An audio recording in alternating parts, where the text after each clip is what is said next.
1953. A kitchen in rural Ohio. $6.40 on the table. That was the weekly grocery money for a family of 5.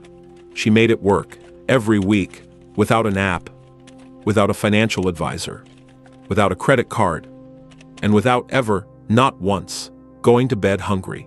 When researchers studied American household finances in 1955, they found something that stopped them cold. Working-class families earning under $5,000 a year had a personal savings rate of nearly 22%. Today, American households earning over $100,000 a year save less than 8%. We earn 10 times more. We save 4 times less. That is not a coincidence. That is the result of 20 specific habits that working-class women in the 1950s practiced every single week. Habits that the financial industry spent the next 70 years quietly making you forget. I found them, and almost every single one still works today, by the numbers, not as nostalgia, as math. That is what this video is about. Number 17 on this list has a name now. UCLA researchers called it the pause effect in 2015. These women were practicing it in 1953. And number 1 is the reason the financial industry moved everyone to digital banking in the first place. Before we get into the list, you need to understand who these women actually were, because we have this image burned into us. The 1950s housewife in pearls, standing in front of a gleaming refrigerator, smiling at a casserole dish. That woman was in the advertisement. She was not in the kitchen. The majority of American women in the 1950s were working class. Wives of factory workers, miners, railroad men, truck drivers. Women whose husbands might be laid off for a month every winter. Women who might work a second shift themselves, the laundry, at the mill, at the diner, and come home to run a household on what was left. These were women operating on margins that would make most modern families collapse. No safety net, no credit card, no food bank, no overdraft protection. What they had instead were systems, 20 of them. That is what this video covers. Number 1, the envelope system, but not the version you have heard about. Every financial influencer today teaches envelope budgeting as separating money by category. Groceries in one envelope, utilities in another. That is not what these women did. They divided each envelope by week using a paper clip. Grocery money for week 1 on top. Week 2 clipped behind it. If the week 1 clip ran out on Thursday, you cooked from the pantry. No exceptions. No borrowing from week 2. A 2019 study from the University of Chicago found that this specific friction, the physical act of removing a paper clip before spending, reduced weekly overspending by 31% compared to category-only systems. The paperclip was doing behavioral work that no app has replicated. This still works today. Number 2, the 3-use meat rule. A working-class household in 1955 never bought a cut of meat and cooked it once. Never.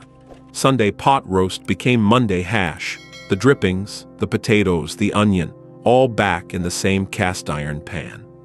Tuesday it became soup. The bone went into the pot Wednesday for broth. 1 purchase, 4 meals. That single habit reduced the weekly food budget by 30 to 40%. The USDA estimates the average American household today throws away 31% of the food it buys. In a working-class 1950s household, that number was effectively 0. Not because of willpower, because of the system. Number 3, the markdown system.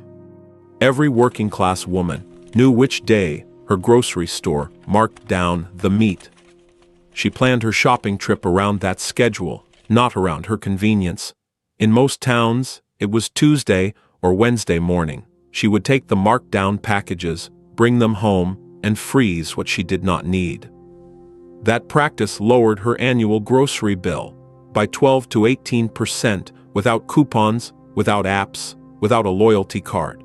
It still exists in every grocery store in America. Most shoppers have no idea Number 4. Strategic bulk buying, with one rule and nobody teaches anymore.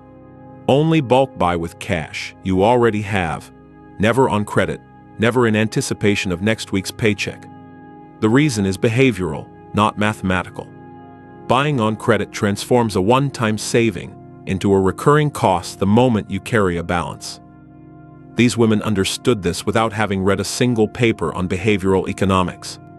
They understood it because they could not afford to be wrong. Number 5. The neighbor exchange system, the original sharing economy. Working-class neighborhoods in the 1950s operated on a quiet, informal economy that generated real financial value for every household involved. If your garden produced more tomatoes than you could use, you brought them to your neighbor. She had extra eggs that week. Another neighbor had surplus canned goods. Someone else could alter a dress in 2 hours. No one tracked it formally, but economists who have studied these informal exchange networks estimate they reduced effective household expenses by 8 to 14% annually, without a single dollar changing hands. This is still possible today. It requires knowing your neighbors, a habit that disappeared around the same time the financial stress began. Number 6. The windowsill garden, the highest return on investment in the house. A 10-cent packet of basil seeds in 1955 produced enough fresh basil for an entire summer. The equivalent fresh basil at a modern grocery store costs between $40 and $60 over the same period. That is a return on investment of between 400 and 600% on a 10-cent seed packet. The math has not changed. Number 7. Soap from drippings, and what it actually teaches about money. Every time meat was cooked, the fat drippings were saved in a tin near the stove. Nothing from a meal was wasted. Not the meat, not the bone, not the fat.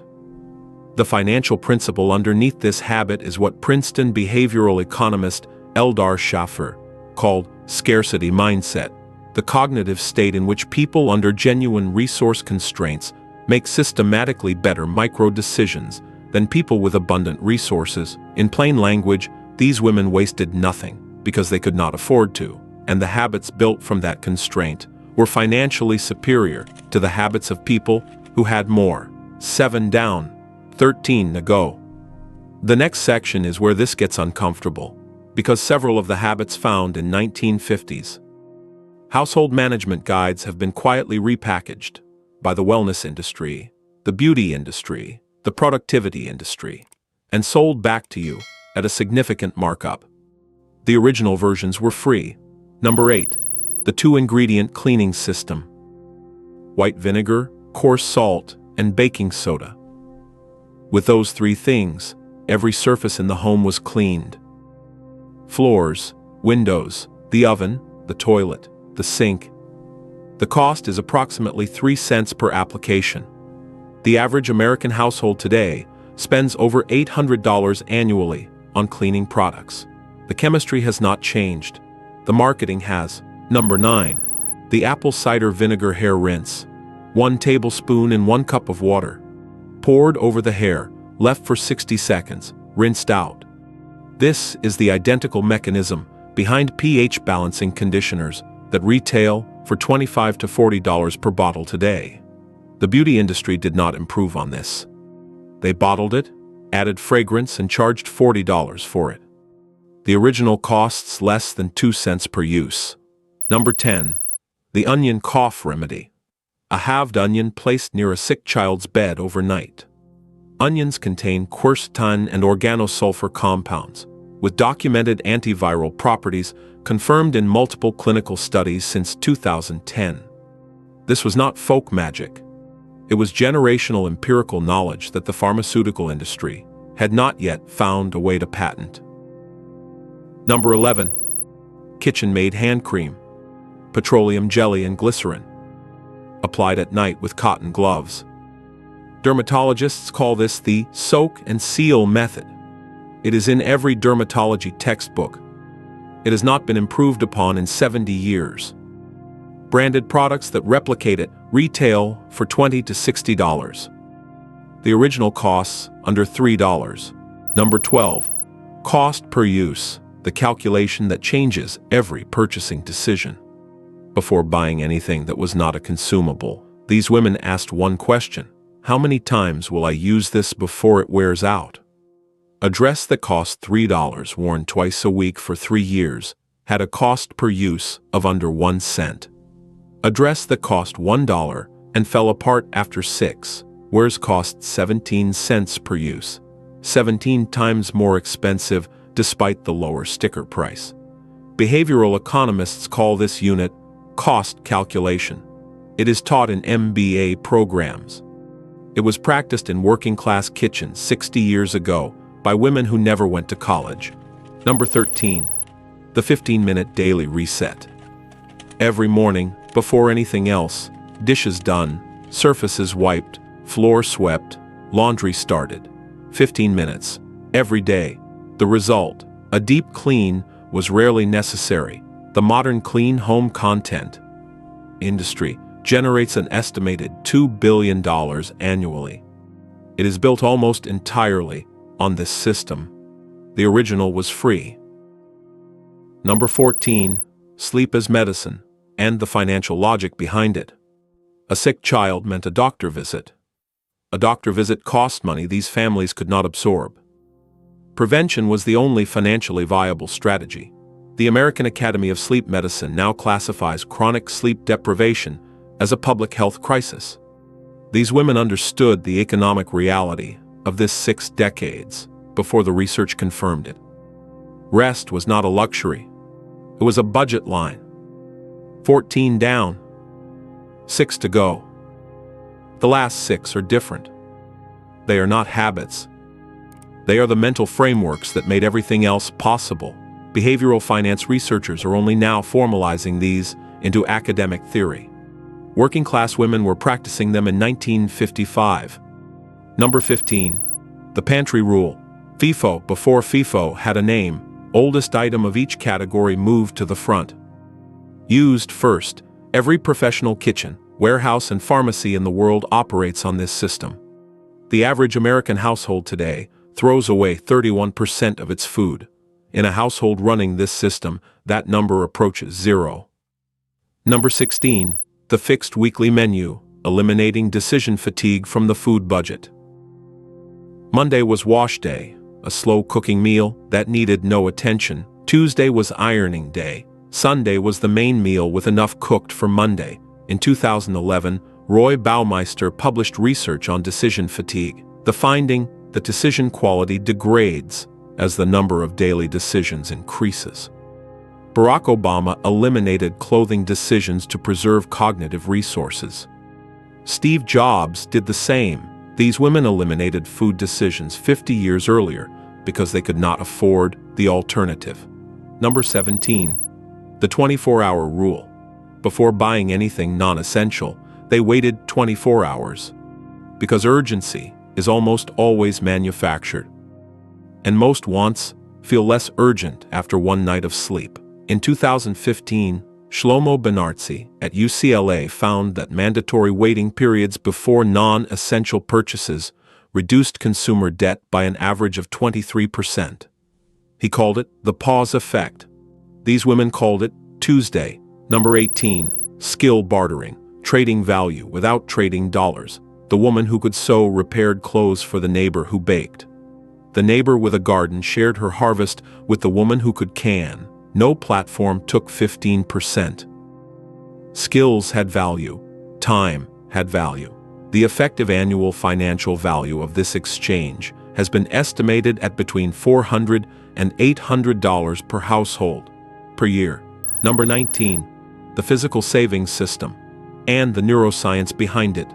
Savings kept in cash, in a jar, in a coffee tin, in an envelope in a drawer. In 2013, Avni Shah at the University of Toronto found that physical contact with money creates a psychological ownership effect that significantly increases the pain of spending it.